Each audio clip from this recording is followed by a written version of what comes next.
Tamil Nadu governors case में supreme court ने bill के असेंट को लेकर प्रेसिडेंट और गवर्नर के लिए एक टाइमलाइन सेट की है। अब इस टाइमलाइन सेट करने के डिसीजन को जुडिशियल ओवररीच माना गया है।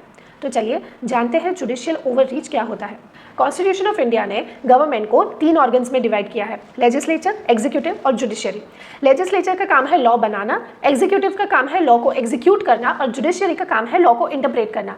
अब जब जुडिशरी लॉ को इंटरप्रेट करने की जगह एग्जीक्यूटिव और लेजिस्लेचर के फंक्शंस में इंटरफेयर करेगी तो तब कहा जाता है कि जुडिशरी ने ओवररीच किया है।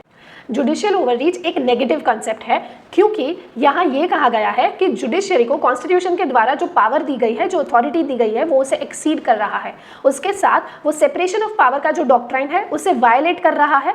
कैसे? एग्जीक्यूटिव और लेजिस्लेचर के काम में इंटरफियर करके। अब इसका तमिलनाडु गवर्नर्स केस के साथ क्या रिलेशन है? कॉन्स्टिट्यूशन ऑफ इंडिया के आर्टिकल 142 ने सुप्रीम कोर्ट को ये पावर दी है कि वो कंप्लीट जस्टिस करने के लिए कोई भी ऑर्डर पास कर सकती है। तो इसी पावर को यूज करके सुप्रीम कोर्ट ने तमिलनाडु गवर्नर्स केस में बिल के असेंट को लेके प्रेसिडेंट और गवर्नर दोनों के लिए एक टाइमलाइन सेट कर दी।